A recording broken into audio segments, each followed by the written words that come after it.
Hello and welcome to the first installment of Turbulent Thursdays, where my partner throws me random gear that I bought and questions whether I actually enjoyed it and would I buy it again. I'm anxious.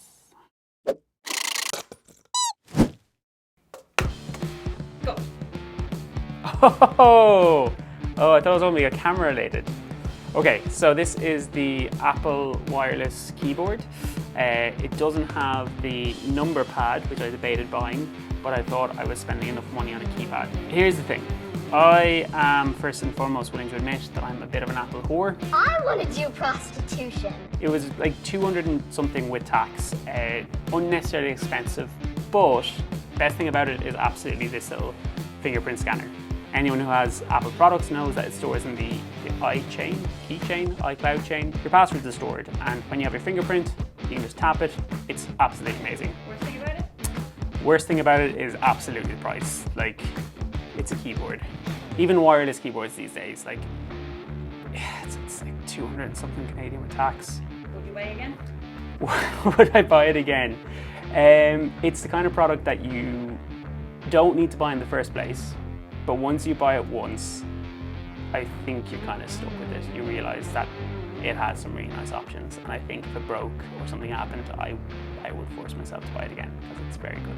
I like it. But stupidly expensive, you don't need it.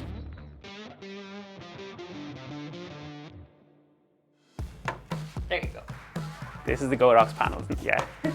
This is a Godox light panel, the Godox LED P260C continuous light panel. When I moved from Canada to Ireland, when I moved from Ireland to Canada, this was the first set of lights I bought. I bought two of these panels just so I'd have something to shoot videos with, because at that point I was shooting videos freelance. I still shoot videos freelance. Hire me. They're very good. They aren't the strongest panels in the world, but when you're shooting in an apartment setup like this, they can hold their own. All this light over here, that's just kind of doing a little bit of fill, a little bit of bounce. That's the second one of these. Well worth it. The best thing about it, I think, is the price and portability. You can put in some batteries in here if you need it on the move and you don't need to connect it to mains. But I think the price for what it is was pretty phenomenal. A really great starter light or intermediate light for film stuff. If you're looking to get into YouTube or streaming or kind of more run and gun setups. I hate that phrase, run and gun. Everything is run and gun these days. Yeah, it's portable, it's cheap, it does the job. The worst thing about this light has to be the way it mounts onto light stands. And you can't see it here because I don't know where it's gone. But there's a tiny connection in here that is really finicky and is really specific. And if you lose it, which I hope I haven't, it's, I imagine, quite difficult to get another one, but easily the worst thing about it. And you find yourself kind of cursing yourself at times because it's just not very practical. Would you buy again?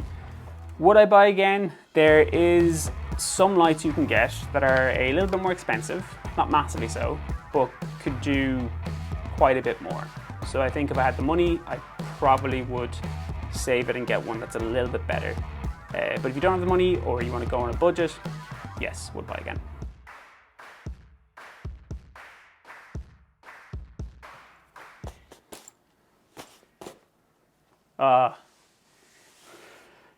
This is BagSmart. It's one of those things that you don't know you need until you have it, and then you can't live without, and it's really, really simple and really smart. All YouTube content creator people have something like this. Some of them have their own brand. I think McKinnon has his own brand. This is, I think, a more generic brand, BagSmart, but really, really solid. And if you open it up, loads of storage, all my cables, some extra SD cards in there. You'll see them all there. So I have loads of hard drives that are usually better maintained and better stored than this. Usually the cables are all organized, but I was working on them today. So it's really great. It's really lovely to have them there. They're not in the way of anything. I know where I can go and get them. It's perfect. 10 out of 10 would recommend.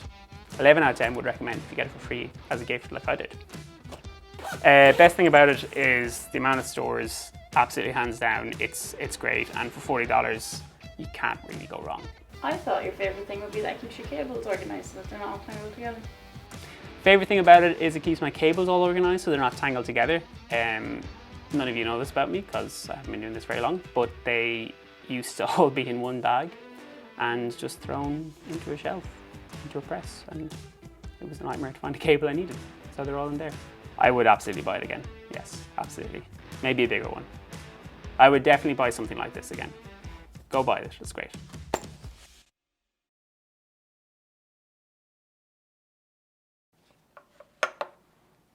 What is this? This is a camera strap, specifically a Peak Design camera strap. And if you are into photography or cinematography, you will have heard of these guys already. And if you aren't, if you're just getting into it, you'll hear them very shortly because they are everywhere. They kind of have taken over the market with like quick release camera straps. And I have two of these camera straps, one for my A7 IV, one's for my A7 III. They're camera straps. They claim to hold a lot of weight. I don't know, the mirrorless cameras, the lenses aren't that heavy, but it claims to hold a lot. Price, it's a bit pricey. I think it's 75 Canadian dollars, but really solid, a really comfortable strap to wear. And for me, when I'm shooting and I need a strap, I need to make sure it kind of like rests it a little bit and not put it down somewhere, it needs to be close to me. And I don't want to use the handle, the little hand strap. It's safe, it's secure. And then when I start shooting again, I really like kind of getting into weird angles, and I don't tend to use the strap as a strap. It's not there to balance anything, it's just kind of making sure it's safe. So I like to just kind of take it off and get back into shooting mode. I don't know if you can see it, but it has these little rubberized sections on the actual strap itself, which prevents it from sliding, which is very, very appreciated. The best thing about it is the patented quick release system, absolutely, hands down. Worst thing about it? Worst thing about it is the price. I think it's a great camera strap, and with camera stuff you pay premium for good stuff, but it's a hard thing to swallow. It's a hard pill to swallow, paying like 75, 80 bucks for a camera strap. Yeah. Final item. You're going to be very stressed. I'm going to be very stressed, okay. Ready? I am ready. Oh! This is the Sony 90mm macro G f2.8. It's not quite a G Master, but it's still one of their premium lenses. It is dubbed one of the sharpest lenses ever made, I believe. This is one of the best lenses I think I've ever bought, and I don't actually use it for macro very often. I use this for portraits. I use it sometimes for sport. f2.8 is fast enough, so you can have a high shutter speed. Yeah, it's just so sharp, and it's that kind of nice telephoto-ish kind of region without being too compressed. The best thing about this lens is its versatility. It's a macro lens, and people will buy it for macro the same way I did. I wanted to get into macro photography. I took a photo of eye, same way that everyone does when they buy a macro lens. It's pricey enough. I think it's like a 10-year-old lens, and it's still up there with the higher price point, as most Sony lenses are, because Sony. But loads of little functions on it, loads of little like customizable buttons and little customized ways to use it. The focus ring is quite cool. You can push up for autofocus, pull down for manual focus, and it's a true macro lens, 1:1 ratio. Yeah, and 0.28 of a meter for minimum focusing distance. It's phenomenal. It's a really phenomenal lens. The worst thing about this lens is, even though it's so versatile, even though it is such a phenomenal lens, it's a little bit heavy and long, tall, and I find myself reaching for an 85mm 1.8 more often. Even though it's not as nice of a lens, the picture output doesn't compare, but it's like 90%, 85-90% of the way there. And with the weight difference and the height difference, sometimes it's just nicer to walk around with an 85 on than a 90mm.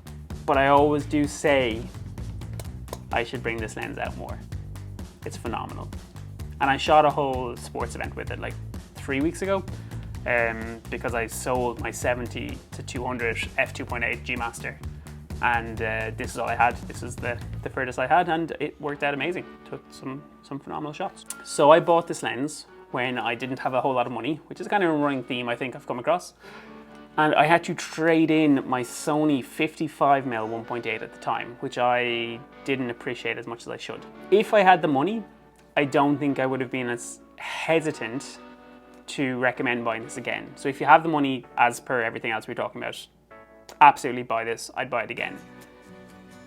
Phenomenal lens, so sharp, so clear, so beautiful. Sometimes so sharp that you need to de-sharpen it in photos or in video and post.